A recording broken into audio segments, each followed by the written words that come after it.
3 দিন পরে কাসেম নানতুবি রহমতুল্লাহ আলাইহি মসজিদে নামাজ পড়তেছে জামাতের সাথে। মহল্লার লোকেরা কয়, মৌলানা কাসেম আপনি কি লেগাইছেন? আরে ইংরেজরা পেলে দৈরা নিয়ে ঝুলাই দিব তো আপনারে। কয়েকটা সুন্নত মিল করতে নবীর সিরাত পয়রা দেখছি। নবীর সিরাতের ভেতরে 3 দিন পালিয়ে থাকার একটা আমল আছে। আল্লাহর রাসূল সাল্লাল্লাহু আলাইহি ওয়াসাল্লাম গারে সৌরে 3 দিন পালায়া ছিলেন। আমিও 3 দিন একটু পলায় রইলাম। 3 দিনের মাথায় বের হয়ে আসলাম। বাইর হয়ে নবীর পালানোর সাথে নিজের পালানোটারে একটু মিলাইলাম।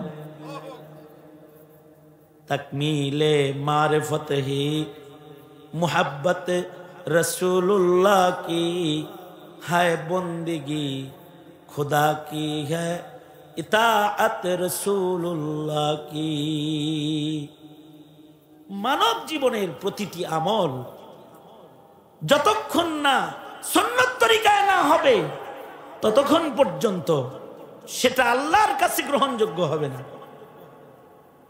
তাসহিহে নিয়ত, নিয়তের তাসহিহ করা আর নবীর তরিকায় করা আর নিজের আমলকে দায়েমি বানায় নেওয়া।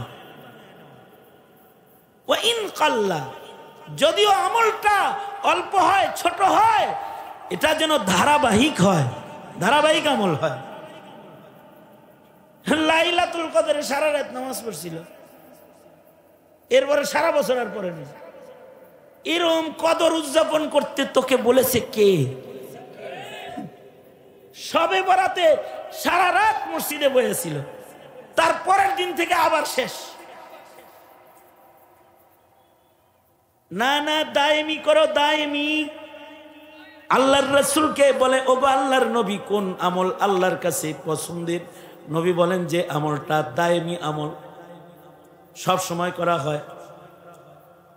যে কোনো আমল যদি দায়েমি হয় ওটার দাম বেড়ে যায়, ওটার পাওয়ার বেড়ে যায়। তাহিয়াতুল ওযুকে দায়েমি যখন বানায় ফেলেছে, ওযু গেলেই ওযু করে আর 2 রাকাত নামাজ পড়ে, দায়েমি বানাইছে এটারে। তো বেলালের দায়েমি এই হালতের পাওয়ার এত বেড়েছে। আল্লাহর রাসূল মিরাজে আসমানে চলছেন, সামনে জুতার আওয়াজ পাওয়া যায়। জিব্রাইল সামনে যে জুতার আওয়াজ পরিচিত পরিচিত লাগে, কার পায়ের আওয়াজ? জিব্রাইল বলে, এটা আপনার বেলালের জুতার আওয়াজ। আল্লাহর রাসূল বলে, বেলাল ফরশ থেকে আরশে কেমনে উঠলে? ফরশের বেলাল আরশে কিভাবে উঠলা? ওই যে একটা সুন্নত আমল, এটা কখনো ছাড়ি না। এ কারণে আমাদের জিন্দেগির প্রতিটা আমলকে আল্লাহ দায়েমি বানায়। আল্লাহ পাক কোনো কাজ কবুল করলে সেই কাজটাকে আল্লাহ তাআলা মকবুলিয়ত দান করে। তো নিজের জিন্দেগির ওই কাজগুলোকে কবুল করানোর জন্য যে জিনিসগুলা লাগে তার ভেতরে অন্যতম হলো উত্তম নিয়ত। নিয়ত যত উঁচু হয় আল্লাহর পক্ষ থেকে কাজের মঞ্জুরি তত বেশি হয়। আমাদের সবাইকে আল্লাহ তাআলা আমাদের সকল নেক আমলের ক্ষেত্রে উঁচু পায়ার নিয়ত করার তৌফিক দান করেন, বলেন আমিন। কারণ হলো নিয়ত যত সুন্দর হবে আমলটা তত বেশি শক্তিশালী হবে। ইখলাস ও খুলুসিয়ত যার যত বেশি, তার আমলের পাওয়ার তত বেশি। আমল যদি ছোট হয়, ইখলাস যদি কামেল হয়, আল্লাহ রাব্বুল আলামিন এই ছোট্ট আমলটাই নাজাতের জন্য যথেষ্ট করে দেন। আল্লাহর রাসূল বলেন, আখলিস দীনাক, তুমি তোমার ভেতর খাঁটি বানাও, নিয়ত খাঁটি বানাও, মুখলিস হও, তো তোমার অল্প আমল নাজাতের জন্য যথেষ্ট হয়ে যাবে। এটা আল্লাহর রাসূলের ঘোষণা। আমাদের আকাবিরদের ইখলাস বড় শানদার ছিল, নিয়ত অনেক শানদার ছিল। মৌলানা ইলিয়াস রহমতুল্লাহ আলাইহি, উনি মুসলমানের ইমান আমল রক্ষার ফিকির করছেন বড় ইখলাসের সাথে।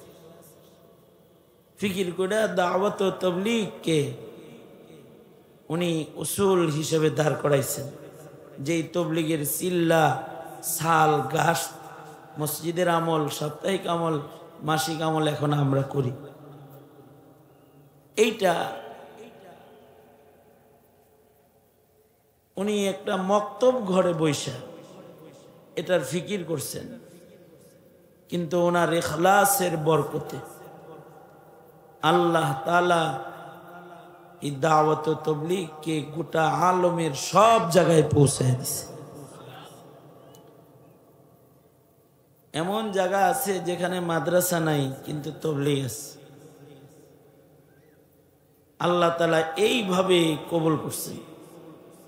দার মাদার কি? ইখলাস। ভিত্তি হলো ইখলাস। কাসেম নানতুবি রহমতুল্লাহ আলাইহি দারুল উলুম দেওবন্দ মাদ্রাসার বাণী যিনি। মাদ্রাসা করছেন কোথায়? ভারতে, সাহারানপুরে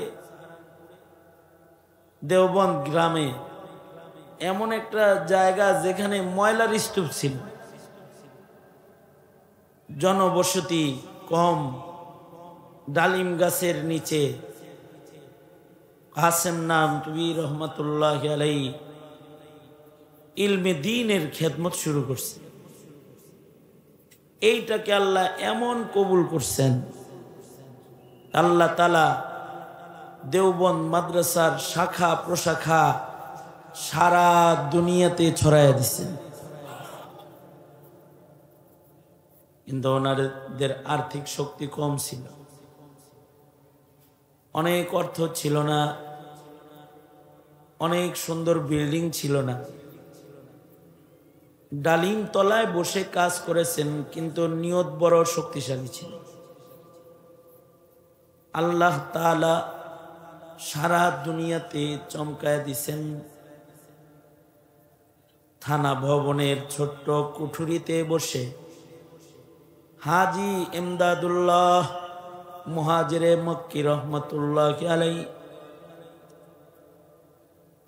উম্মতের ইসলাহের ফিকির করেছেন। আল্লাহ তাআলা চিশতিয়া তরিকাকে সারা দুনিয়াতে ব্যাপক কবুলিয়ত দান করেছেন এবং হাজী ইমদাদুল্লাহ মুহাজিরে মক্কিকে সাইয়্যিদুত তাইফার মাকাম আল্লাহ তাআলা দান করেছেন নিয়তের কারণে। আমাদের আকাবিররা কত দুর্বল অবস্থায় কাজ করছে। আমাদের কিছু কিছু আকাবির আছে যারা জেলখানায় বসে বসে কাজ করছে, সেটা সারা দুনিয়াতে আল্লাহ ছড়াইয়া দিছে। যেমন ইমাম সরখসি, আল্লামা সরখসি রহমতুল্লাহ আলাইহি 480-র দশকের মানুষ, 90-এর দশকের মানুষ, 490 হিজরিতে 84-85-তে ওনার ইন্তেকাল। ওই সময়ের মানুষ, 1000 বছর আগের কথা। ওনাকে সরকার জেলে দিল, জেলখানায় রাখলো কতদিন? 11 বছর। কত বছর? কি জন্য দিছে জেলে? অপরাধ করেছেন? বোমা মারছিল? মানুষ হত্যা করেছে? অন্যায় করেছে? না। সরকার যখন কোনো মৌলবীরে জেল দেয়, পৃথিবীর ইতিহাস এটা, মৌলবীর কথা সরকারের গায়ে লাগলেই তারা জেলখানায় পাঠায়। ইমামে আজম আবু হানিফাকেও সরকার জেলে দিছে। ইমামে আজম আবু হানিফার কথা পছন্দ হয় না, এর লেগে। শেখুল ইসলাম ইবনে তাইমিয়াকে জেলে দিছে, ওনার মাসআলা পছন্দ হয় নাই, এজন্য শেখুল ইসলাম ইবনে তাইমিয়া জেলখানার থেকেই ওনার লাশ বের হয়েছে।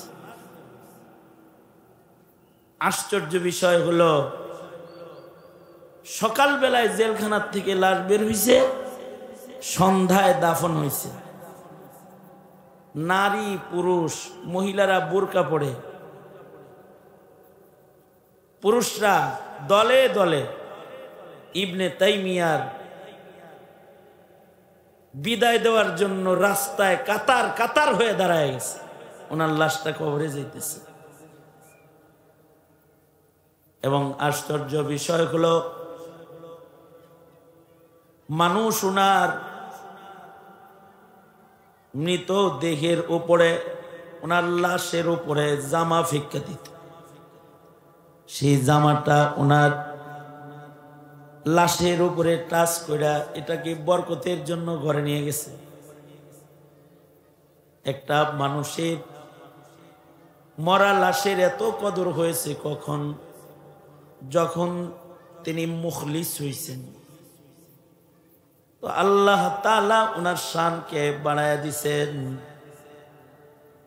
ফজরের সময় লাশ বাইর হইছে জেলখানার থেকে, মাগরিব পর্যন্ত মানুষ পাগল হয়ে ওনার জিয়ারত করেছেন। শেখুল ইসলাম ইবনে তাইমিয়া কতটা ইখলাসের সাথে যে ওনারা কাজ করে গেছেন, এ কারণে ওনারা মকবুল হইছেন। ইমাম সারাখসিও জেলখানায় রইলেন 11 বছর। উনি একটা ফতোয়া দেওয়ার কারণে ওনাকে জেলখানায় নেওয়া হয়েছে। কি ফতোয়া দিছে?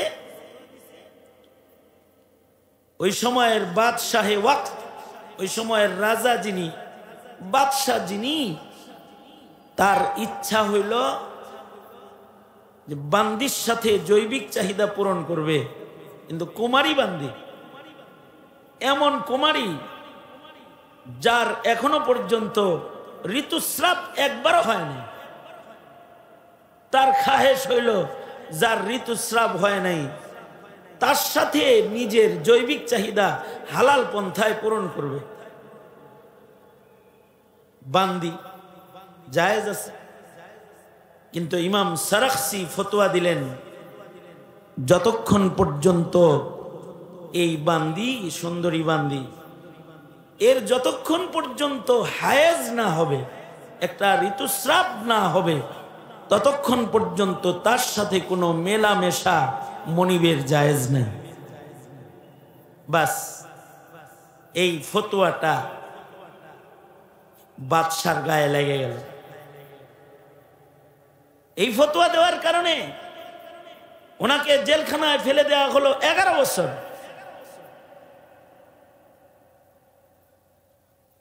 আমাদের দেশের আলেমরাও 2-4টা কথা বলছে কসাই মুদি মুসলমানের দেশে আসতে পারবে না। বাস, এটা রাজার অপছন্দ হয়েছে, প্রেসিডেন্টের অপছন্দ হয়েছে, প্রধানমন্ত্রীর অপছন্দ হয়েছে, তো আলেমদেরকে, হাজার হাজার আলেমকে জেলখানায় ঢুকায় গেছে বিনা দোষে, কোনো দোষ নেই। মামলা কি? মামলা হলো মানিব্যাগ চুরির মামলা, মামলা হইল ককটেল নিক্ষেপ মামলা। আলেম ওলামার হাতে জীবনে কোনোদিন ককটেল দেখছেন? জীবনে কোনোদিন ধারালো অস্ত্র, হেলমেট পরে কোনো আলেমকে, মানুষকে ধাওয়া দিতে দেখেছেন? মামলা হলো গাড়ি পোড়ানোর মামলা। আমি আমার এক মুরব্বীরে বললাম, মিশা মিশা মামলা বানাইলো, ককটেল মামলা, জ্বালাও পোড়াও মামলা, এর কোনো অস্তিত্ব আছে? যেমন আমাকে যিনি রিমান্ড করছে তারা আমি বলছি এই মামলার তারিখের দিন আমি তো বরিশাল ছিলাম। কয় জি হুজুর জানি, জানে বরিশাল ছিলাম, তাও মামলা। আমি আমার এক মুরব্বীকে বললাম, এই যে বোমা নিক্ষেপ মামলা আর জ্বালাও পোড়াও মামলা, এগুলোর কোনো অস্তিত্ব আছে? মুরব্বী বড় একটা সুন্দর কথা বলছে, ওনার কথাটা আমার সব দুঃখ মুছে গেছে। উনি বলে, তোমরা তো খালি ককটেল মারো নাই আর আগুন ধরাও নাই, তোমরা অনেক বড় বড় কিছু করে, তোমরা পারমাণবিক বোমা মারছো। কারণ তোমাদের মুখের এক একটা কথা বাতিলের সমাজে পারমাণবিক বোমার চেয়ে বেশি আক্রমণকারী। আর তোমাদের এক একটা ফতোয়া মুসলমানের দেশের নাস্তিকতার চাষাবাদ আর হিন্দুত্ববাদ আর কাদিয়ানি মতবাদ যারা চাষ করে তাদের জ্বর সহ আগুন দিয়ে জ্বালায় দেওয়ার বারুদ তোমাদের কথা। তোমা করে জেলে দিব না, দিব করে?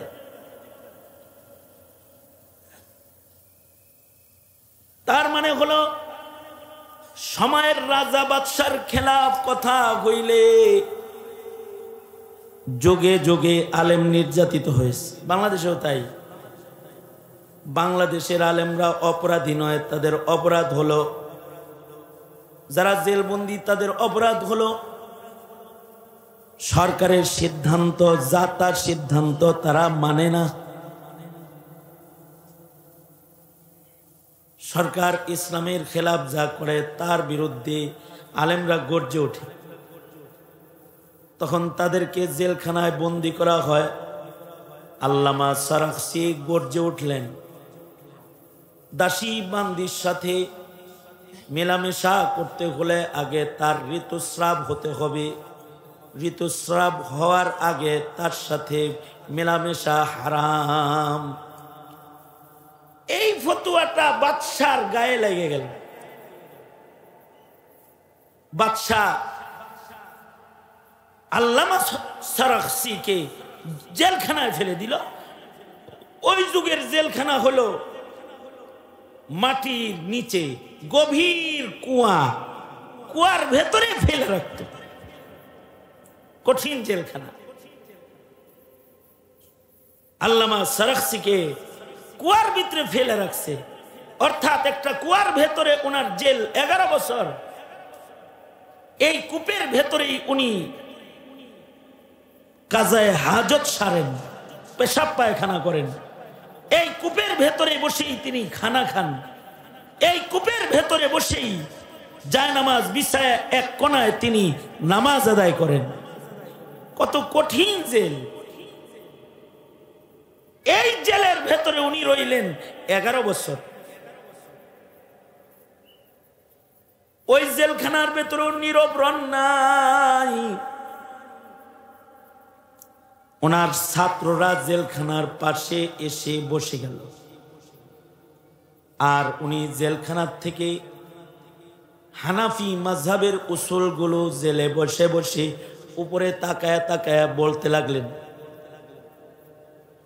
11 বছর উনি জেলের ভেতরে বৈশা জেলখানার উপরের ছাত্রদেরকে তকরির করলেন। আল মাবসুত, মাবসুতের মুকদ্দমার ভেতরে আছে, জেলখানার ভেতর থেকেই উনি বলতেছেন আর ছাত্ররা উপরে বইয়া লিখতেছে। 11 খণ্ড উসুলে ফিকহের কিতাব ছাত্ররা লেখলো, আর উস্তাদ কুয়ার ভেতর থেকে বৈশা বৈশা বলল। হানাফি উসুলের জবরদস্ত একটা পূর্ণাঙ্গ কিতাবও তিনি জেলখানায় বসে তাকরির করলেন, আর ছাত্ররা উপরে বসে বসে লেখল। বর্তমান মাবসুত 30 খণ্ডের নতুন ছাপা হয়েছে। এই 30 খণ্ডের অধিকাংশ তাকরির উনি জেলখানার বন্ধ জায়গায় অন্ধকারে বসে বসে কোনো কিতাব ছাড়া কলম ছাড়া তকরির করেছেন, আর ছাত্ররা উপরে বসে বসে ওনার তকরির লিখেছেন। আজকে ফতোয়া দিতে হলে তার কিতাব খুলে দেখে ফতোয়া দিতে হয়। কতটা নির্যাতিত, কতটা নিগৃহীত, আর কতটা বন্দিত্ব নিয়ে কাজ করেছেন। কিন্তু মহান আল্লাহ ওনার খেদমাতকে কবুল করেছেন। আজকে 1000 বছর পরে ওনার কথাগুলোকে সুন্দর কাগজে চেপে নিজের আলমিরায় রেখে কিতাব খুইলা যখন পড়ে মাসআলার হল হয়ে গেলে সরাকসিকে পায় না, কিন্তু তার কিতাবের পাতায় চুমা দিয়া বলে কত কাজ করে সরে আল্লাহর বান্দা। কিতাবের ভিতরে চুমা খায়। ওনাদের শক্তি কি? ওনাদের মৌলিক শক্তি হলো ওনাদের ইখলাস। আমাদের ছাত্রদেরকে আমরা পড়াই ইলমুস সিগা, এই কিতাব জেলখানায় লেখা হয়েছে। জেলের ভেতরে বসে কিতাব লিখেছে, সেই কিতাব পড়ে সরফ শিখতে হয়, ইলমুস সরফ শিখতে হয়। তাদের জেলখানার খেদমত প্রত্যেকটা আলেমের সামনে চলে গেছে। কোটি কোটি তালবে ইলম একদিনে বসে তাদের কিতাব পড়তেছে, আর তাদের আমল নামায় নেকি জমা হইতেছে। আল্লাহু আকবার কবীর। কত কবুল হইছে তাই। এই যে ওনাদের খেদমত কবুল হলো, এই কবুল হওয়ার সবচেয়ে বড় কারণ হলো ইখলাস। বাইতুল্লাহ শরীফ পৃথিবীর মিডল পয়েন্টে নির্মাণ হয়েছে মুসলিম জাতির পিতা ইব্রাহিমের হাতে, বড় ইখলাসের সাথে। এবারে বাইতুল্লাহর ইটের আকর্ষণ ওনার ইখলাসের কারণে সারা দুনিয়া থেকে কাবা টেনে টেনে আশেক সেখানে লয়ে যায়।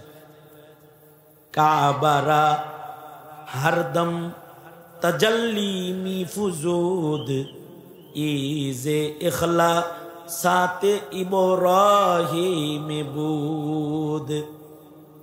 সারা দুনিয়ার মানুষ যে একটা ঘরের দিকে আকর্ষিত হয়, আকর্ষণ নিয়ে ছুটে যায়, পাগল হয়ে ছুটে যায়।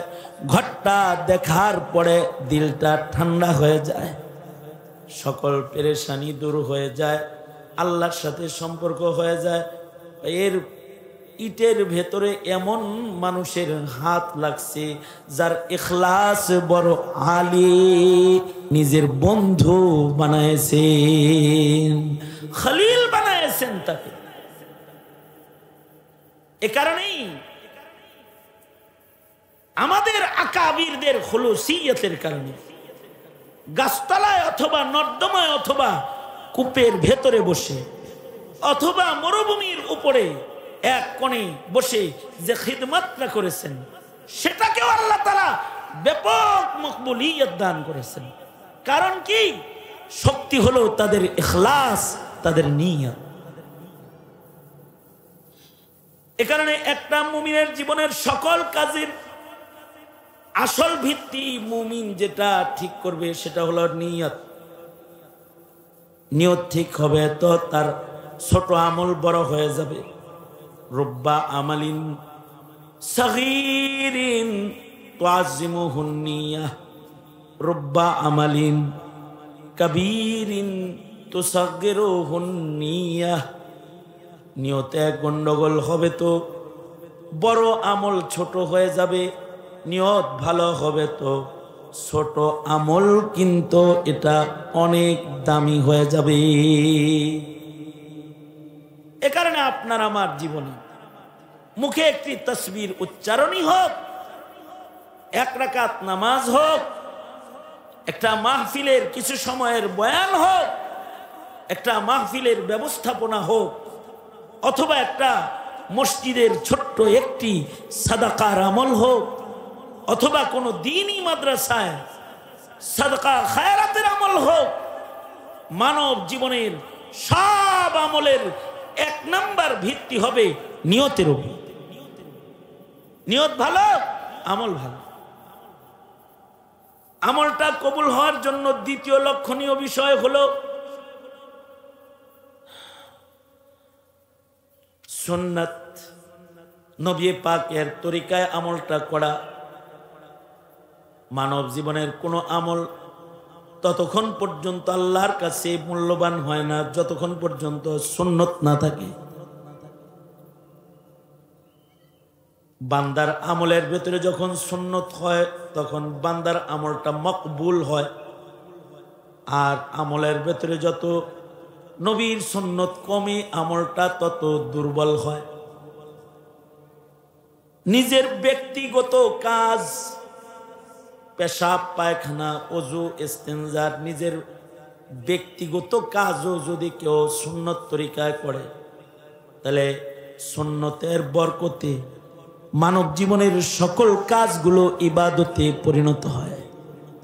তাকমিলে মারিফত হে मोहब्बत रसूलुल्लाह की है बंदगी, खुदा की है इताअत रसूलुल्लाह की।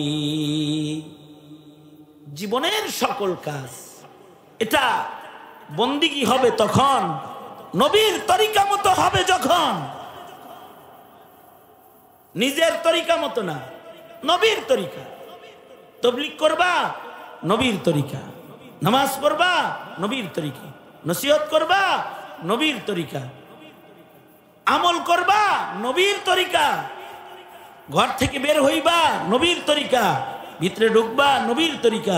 পেশাবখানায় ঢুকবা, নবীর তরিকা। পেশাবখানার থেকে বের হইবা, নবীর তরিকা।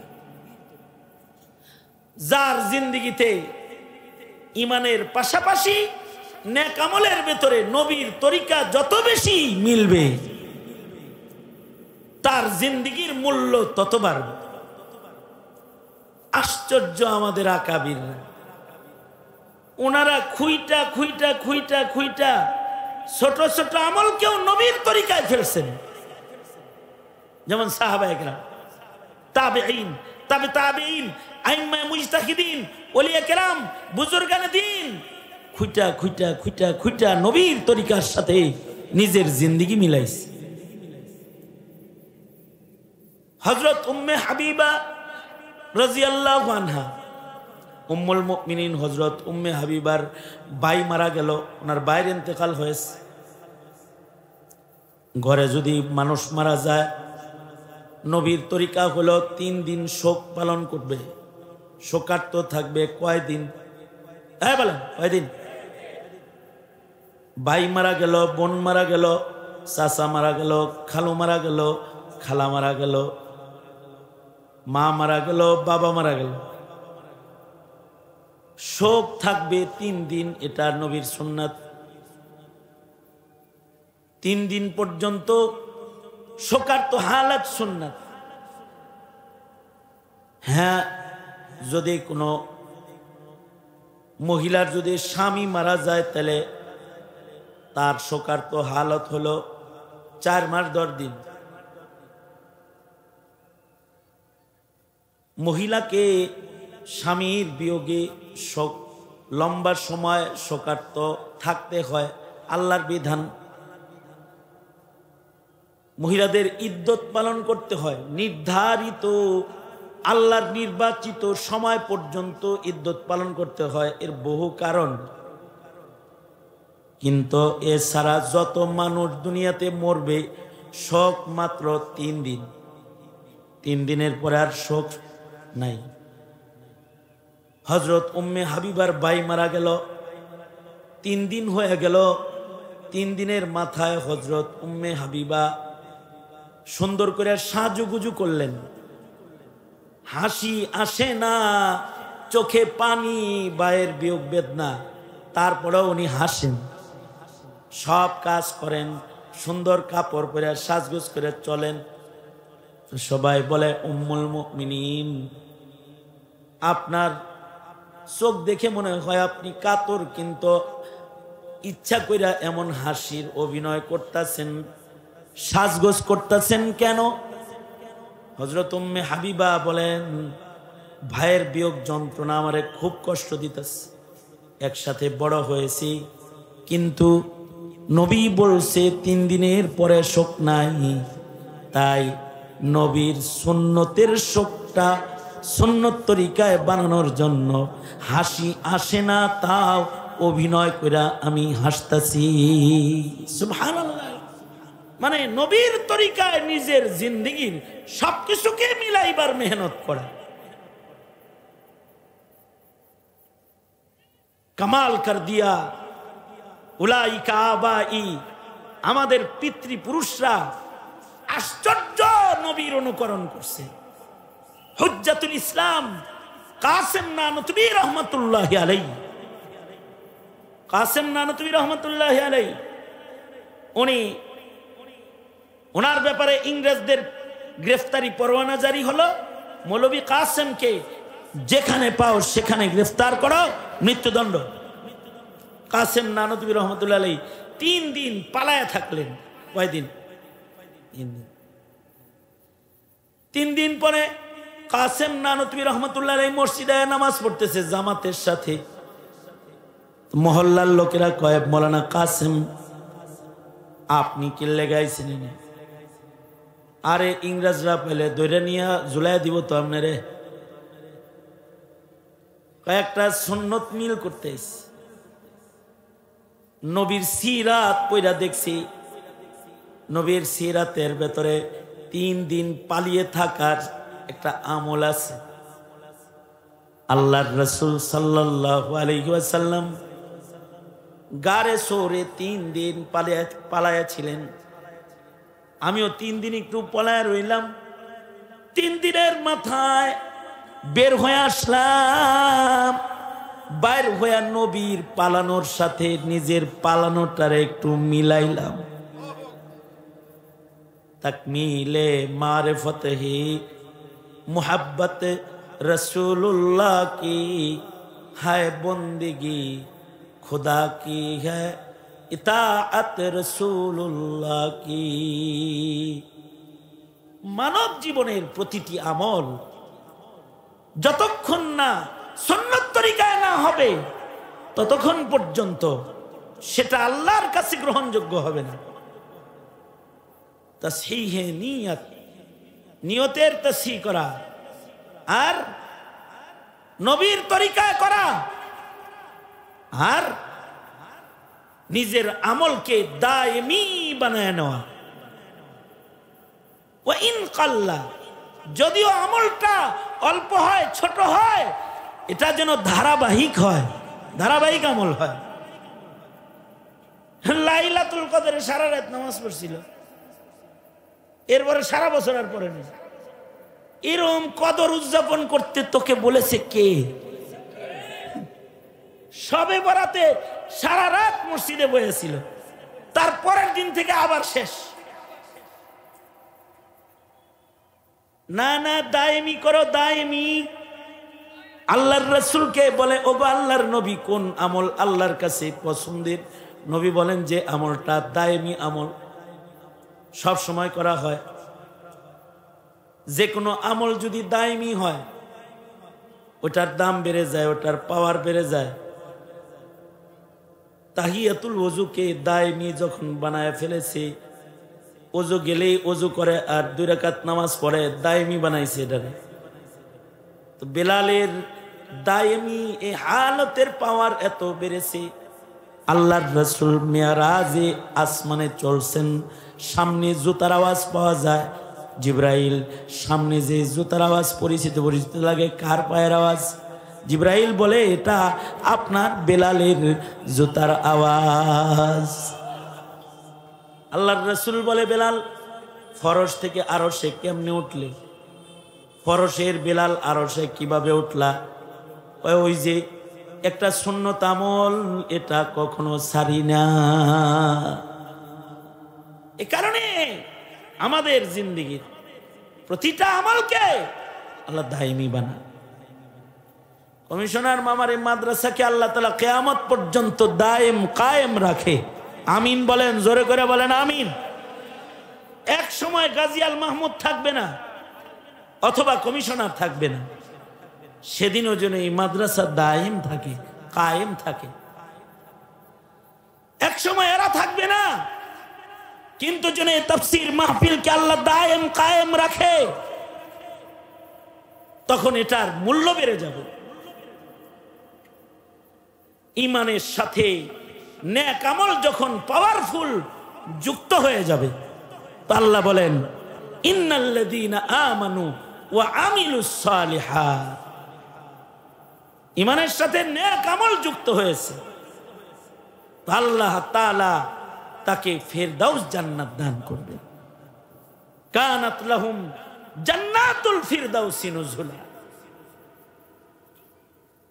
আল্লাহ তাআলা আমাদেরকে জিন্দেগিতে ইখলাস ওয়ালা আমল, ইত্তিবায়ে সুন্নাহ ওয়ালা আমল এবং দায়েমি আমল করার তৌফিক আল্লাহ আমাদের দান করুক। আওয়াজ করে বলেন আমিন।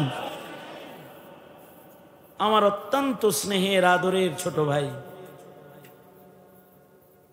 মাওলানা ওবায়দুর রহমান হুজাইফি, তার গোছালো ও ইলমি আলোচনা তার অল্প বয়সে ওলামায়ে দ্বীনদেরকে মুগ্ধ করেছে। অল্প সময়ে একটা ব্যাপক গ্রহণযোগ্যতা আল্লাহ তাআলা দান করেছে।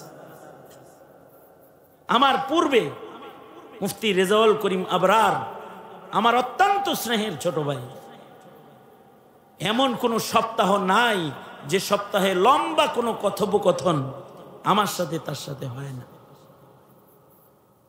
অল্প বয়সে আল্লাহ তাআলা এদেরকে জাতির কিয়াদত করার মতো যোগ্যতা দান করেছে। সুতরাং আমি তো দুর্বল, অসুস্থ রোগী, তাদের মেহনতের শক্তি আল্লাহ তাআলা আরো বাড়ায় দেখ এবং তাদের মেহনতগুলোকে আল্লাহ তাআলা কবুল করে নেয়। আপনারা দোয়া করেন আমার হাজারো অযোগ্যতা সহকারে আমার জীবনে মাইকের সামনে বসে আমি যে কথাগুলো বলেছি, কিছু কথা যেন আল্লাহ কবুল করে নেয়, আর ওইটার বদলায় যেন ময়দানে মাহশারে গ্রেফতারি পরওয়ানা থেকে আল্লাহ তাআলা হিফাজত করে। বাস এই দোয়া আপনাদের কাছে চাই। এই মাদ্রাসা, এই মাহফিল গাজী আল মাহমুদের মেহনত এবং কমিশনার সাহেবের মেহনত আল্লাহ কবুল করুক। আল্লাহ তাআলা আগামী ঈদের নামাজ যেটা ওটাও কবুল করুক। আর ও কইছে না আমরা বাড়ি দিব, বাড়ি দিল এটা খানকা হইব।